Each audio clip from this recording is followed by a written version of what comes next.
This is part 3 of a 4-part series. This is an original creation YouTube production by the username The Wall. Remember, it is not too late for you or anyone to help in our freedom fight, even once the police start their police state. Step 3. What if this peaceful discussion at their home and family does not work? Then what? If these forces friends, loved ones, and especially their blood spouse and children, wherever they happen to actually live and sleep, need to stop them at their home at all costs, and all local citizens must not let them leave to go to their massive staging area. Stopping them at all costs at their home or en route, the thug criminal forces will not have the volume of defenders used against us free masses. If they were not stopped at their home, all is not lost. Any stoppage or disruption of their traveling en route they need to take to get to their gathering is another opportunity to halt them while they are at their weakest opportunity. So any time, from the time they leave their front door until they reach their staging area, is open. There are many different opportunities where any action will be acceptable. Hopefully talking, logic and reason will prevail. Do this at a stoplight, or as they are driving by in their motor vehicle.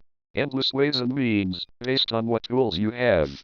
All are acceptable outcomes, since they have proven they plan on continuing to be criminal thug who is only following blind orders and will do harm against all free citizen when ordered to do so.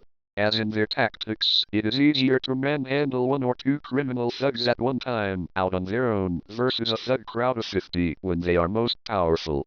So stopping them is essential on each street, city, town, county, etc. Patriots and all freedom-loving people need to know this, and just like our founding fathers, unfortunately, many will have to give their ultimate to protect their family and our freedom way of life. If it comes down to a 1-for-1 trade-off of good versus evil order following criminal thugs, the people will win, but the numbers will come at a great cost, and why we have Veterans Days and other holidays to honor those who have given their all in the name of freedom. Now do you understand why it is important to have each free citizen learn and monitor each of their local police officer and officials, so each small town can be managed themselves? This needs to have each local citizens take control of their local area for the community's safety. You will not be getting any additional people to help or hurt you, so each city needs to physically do all they can to keep their community free and safe. If they have a gang of 10, if we can stop one at a time, before they can reach their gang, every action will slowly take away their numbers and power over us. Now only 9 left. Do it again and it's 8, and they are weaker. Stop another and it's only 7. So stopping as many as possible one at a time will be the safest, fastest, and easiest way to take back the power from the criminal forces. Then as your town or land next to you are cleared safe and free, the people can expand our freedoms to the next street and town. Working as a team takes time, but it will expand our area of freedom. So now do you understand, by stopping each individual aggressor on their own, one at a time, and if possible, in their home, will all add up to victory? The police use this tactic every day on the streets. Why do you think your local police officers separate individuals who are in a group? They do this to plan their attacks so they can control any mess, one at a time. So use the same tactic by not letting the aggressor make it to their criminal thugs gang, where they are most powerful and are willing to harm free citizens for the corrupt government. So the police do not go after a gang of 5 all at once, but they do one at a time, slowly and quietly. Another top-secret tactic that has proven to work. Step 4. What if the criminal government thugs could not be stopped at home or en route and made it to the staging area? Again, this tactic will work in any small town USA and needs to be followed and implemented. Never ever have any group larger than 1/4 of your crowd. Having all the crowd in one place, where are you going to run? Elect spokesmen for each crowd and get them together away from everyone else. This way, you can plan your actions, and at the same time, you cannot all be rounded up in one swift move. You need to have masses that can encircle them over and over, so your mass is never cornered. If the aggressors expand their area, you also need to move and always ensure most are always outside of their reach and not surrounded or boxed in by them. Never let them circle you from behind, so always keep eyes in all directions. Now if anyone is caught by a gang of thugs and rounding up the masses like in Ferguson, MO, there are ways to weaken and stop the criminal aggressing thugs. Again, we'll use their very own tactics back at them. There is a reason why they rounded up all media and placed them into one specific area, and why they made the scene a no-fly zone, so no one could see what their tactical ground plan was. In real world, you need to send scouts everywhere, so you know each location they have people, resupplies, weapons, gas, command post, etc. All of this is needed by the free citizens so you can see what they are doing and how you can stop their aggression. Now do you understand why they didn't want anyone to know their tactics, and why they choose the locations of no escape for the trapped peaceful protesters? And why they kept the location of their command post silent, and where no protester knew? Tactics, tactics and tactics. Think and act like a cornered rat. Conquer and divide. First we need to try and not let them gain control of the area over 1/4 or more of the masses at one location. So never have more than 1/4 of your total people in one area at any time.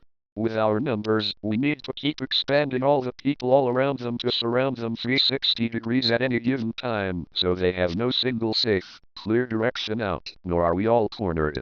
They need to feel trapped and cornered. If you let them keep control of the masses to what they want, they will win. So having your people in crowds of 1/4 maximum, you can have 4 different masses in place all around them. This way, you keep them contained, not them keeping you contained. This way, if they try to rush and obtain one crowd, the other 3 crowds can hit them from the back and sides, weakening them so they cannot have that stronghold that they want. Try to never let them do what they are planning, and never get cornered with your backs to the wall or no side escaping areas. Always keep scouts in a 360-degree circle to monitor their movements. Do all you can to communicate with each other. Hopefully someone has planned and have given you radios to talk with each other. If possible, have your scouts count the number of people and weapons they are bringing in. This way you have an estimate of what you are facing. Write down shift change times, or if possible, backtrack to where they are staging all their supplies, food, weapons, command post, etc. Any areas like this will need to be marked down and known, so the free masses have focal points to go after, overthrow or destroy. If there is a large thug gang going after one of the free gatherings, all other crowds need to close rank on the sides and backs, and use that tactic to counter the aggressors. This way, you are slowly surrounding that criminal gang into a smaller area. This tactic will disrupt their frontal aggression tactic and they will have to stop what they are doing and divide their attention into all directions around them. This way, they cannot do what they have planned. The aggressors mainly uses a single line of strength and box their prey in, and then push them into a corner to subdue them. Now all free citizens who are not in this mess needs to gather their forces and start to surround the aggressors from the back and sides. Why would you allow them easy tactics and not do anything to counter their actions? Conquer and divide. If you start to do harm to them from their back or sides, they will need to stop what they are doing and fan out, stopping their aggression. Hitting them from a distance, from the back or side, will force them to break ranks, which will leave openings that will break their stronghold.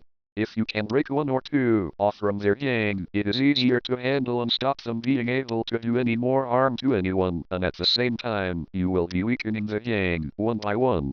Remember, this will not be pretty, and things will in reality get very awful. They will be wearing armor, so if have no option but get them from the side or back, do what you think is right. We have all seen police officers have a reputation of shooting people in the back, unarmed, female, children, etc. So why would a back or side shot be any different than what they have been trained to do? If you have not seen some of their training life-size, pictured targets these criminal government thugs practice on, they included full life-size pictures small children and pregnant women. Yeah. Your local police department, get free full life-size targets that have women and children as young as 5 on them. How much more brainwashed can the government be than to allow and have it standard practice for police officers to practice shooting women and children? This is how deep-rooted these criminal thugs have been trained. Staging area. All of the aggressors will have a command post, and that is a location that will be vital to break up. This can be discovered by scouts watching from a distance. Again using their tactics, try to single out the highest ranking criminal who is directing the tactics.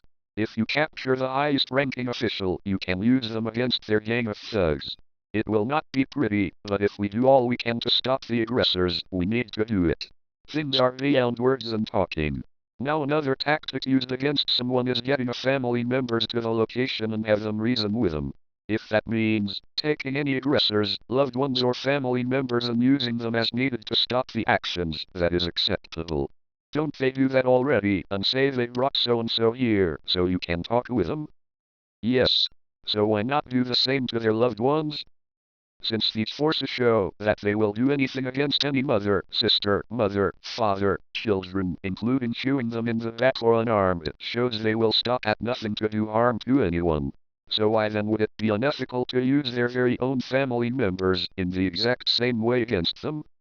This is not a dirty trick, but if we are all fighting for our loved ones and families' lives, why not use them to try and gain control of the situation? If it was my children or theirs, any family will make their own decision when that time comes. God will understand, and their loved ones and children are no more important than yours. You see, if it hits this point, God will forgive you as they cast the first stone against you and your family, and you are only defending yourselves. Again, I do not condone any violence, nor am I telling you to do harm to anyone. Step 5. Stretch all the government criminal thugs' resources as much as possible. Again, look and think what the World War II freedom fighter tactics were. This means that they needed to do many different things that slowed them down from racing to any scene. Maybe it will stop them. By doing this, the aggressors needed to send small groups out to make repairs to the disrupted area, so it took thugs out from the main gathering and making them weaker. Why would they want to allow them to freely do whatever they are planning easily, which will only be used against themselves? Now do you see that the more each single small town person can do to distract criminals with some type of diversion, that it slow down their plans? Yes. Why would they have let them have a free ride to fulfill any harm tactics against their peers they wanted to do? So you see, every small town citizen in every small town needs to help each other. Remember, like in World War II, officials needed to keep resupply each other all the time, over and over. That is a weakness, where anyone could slow or stop them while they are resupplying themselves with weapons or other needed supplies. Like in World War II, train rails, highways, airplanes, communications, food, water, refueling, weapons were disrupted, so they slowed and stopped their resupplying so they could do no harm used against the free citizens they are trying to destroy. Even if collection points or supply areas were not in your immediate threat area, still, unknown friends helped their fellow neighbors by doing things like removing rails, downing trees, or placing large holes on roadways or airstrips, or by cutting communication lines so they could not make a fast and easy resupplying of what they need. These again are known as the unknown freedom fighters. World War II freedom fighters even took down or rearranged all the road signs so drivers would get lost or misdirected. This is extremely important and vital. In the US, your criminal government agencies quietly and secretly placed letters and numbers to the back of all of the highway road signs. Did you see them on your roads? Next time you take a drive, look to the back of your oncoming highway signs and you will see them. Surprise, surprise, surprise. There they are.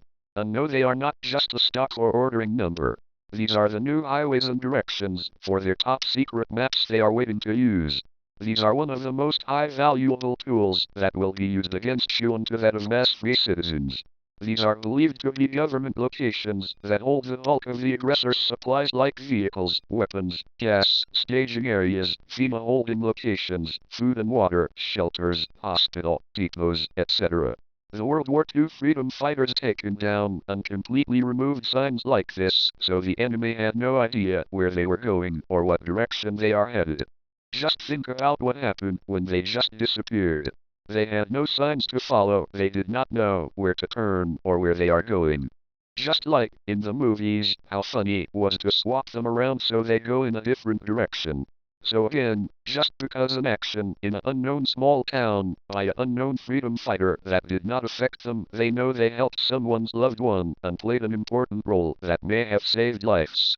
You ask, why help your fellow free citizen who you never met? What if you were in direct duress and in need of help or saving? Don't you pray that someone will do something to stop or slow them so you have a fighting chance to get away? Remember, it could be your loved ones that they are staging action against, so all free citizens need to do all they can to stop the smooth flow that the corrupt government criminal thugs are doing to harm us.